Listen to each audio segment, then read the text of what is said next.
mighty Caesar, dost thou lie so low? Are all thy conquests, glories, triumphs shrunk to this little measure? Fare thee well.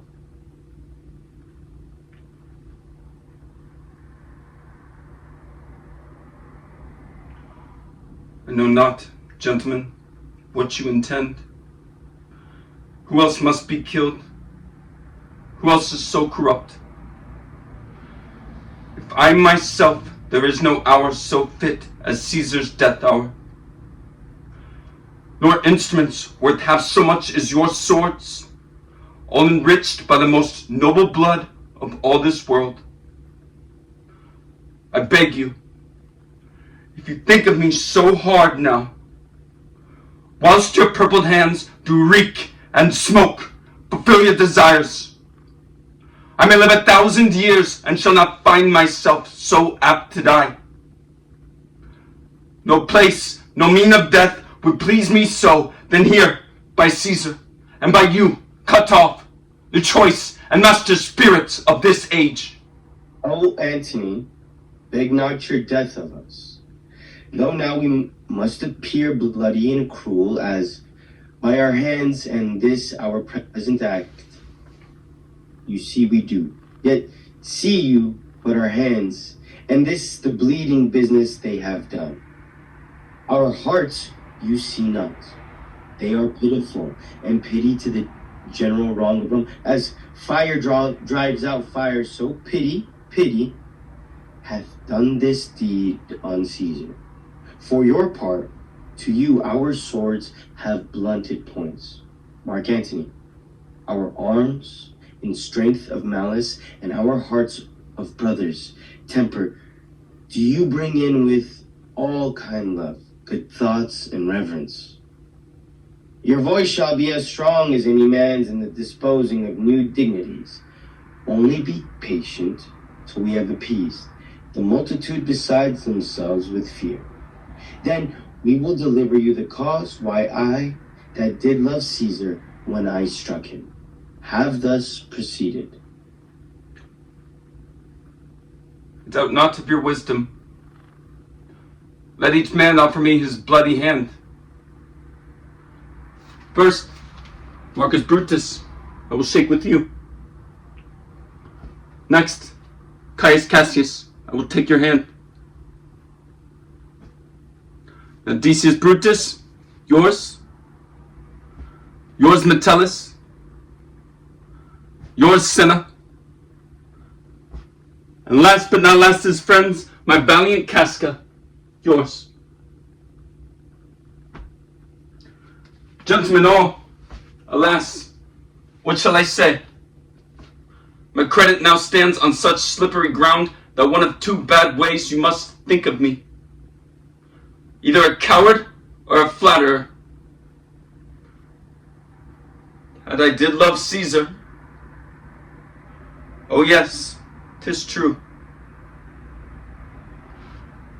If then thy spirit look upon us now, should it not grieve you dearer than your death, to see your Antony making his peace, shaking the bloody fingers of your foes, most noble, in the presence of your corpse?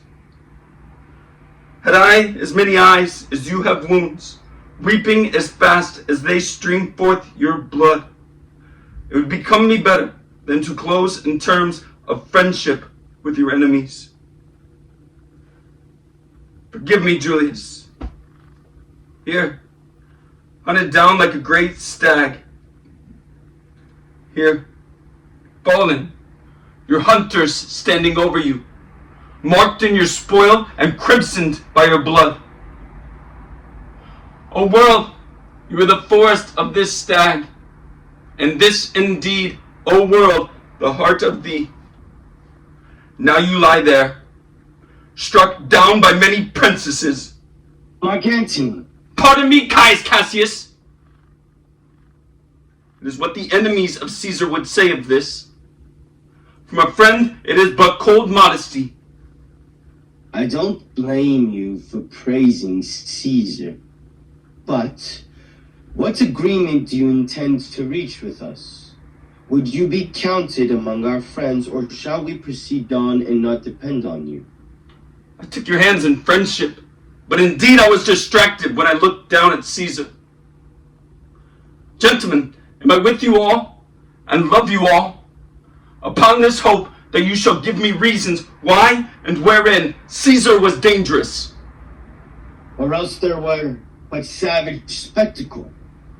Our reasons are so full of good regard that were you, Antony, the son of Caesar, you shall be satisfied. That's all I seek. And the moreover suitor that I may produce his body to the marketplace, and in the pulpit, as becomes a friend, speak in the order of his funeral. You shall, Mark Antony. You don't know what you're doing. Do not let Antony speak at Caesar's funeral. The people may be moved more than you know by the things he could say. By your permission, I will go into the pulpit first and declare the reason of Caesar's death. What Antony shall say, I will announce he says only by our permission, and that we would intend that Caesar have all true rites and lawful ceremonies.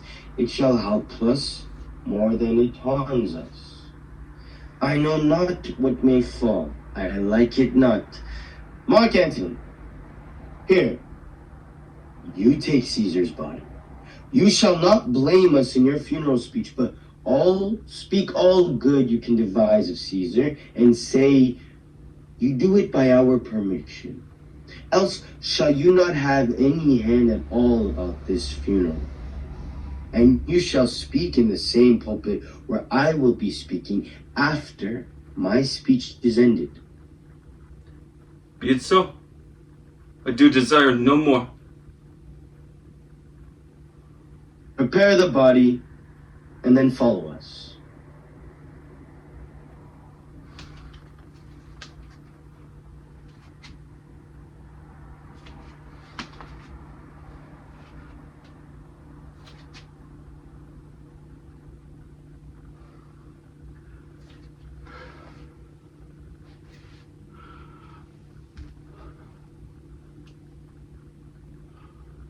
Oh, pardon me, thou bleeding piece of earth, that I am meek and gentle with these butchers. Thou art the noblest ruins in the tide of times. Woe to the hand that shed this costly blood. Over your wounds now do I prophesy, which like dumb mouths over ruby lips beg the voice and utterance of my tongue. A curse shall light upon the limbs of men. Domestic fury and fierce civil strife shall cumber all parts of Italy. Blood and destruction shall be so in use, and dreadful objects so familiar, that mothers shall but smile when they behold their infants quartered with the hands of war. All pity choked with custom of fell deeds, and Caesar's spirit ranging for revenge. Ate by his side, come hot from hell, shall in a monarch's voice cry, "Havoc!" and let slip the dogs of war, that this foul deed shall smell above the earth with carrion men groaning for burial.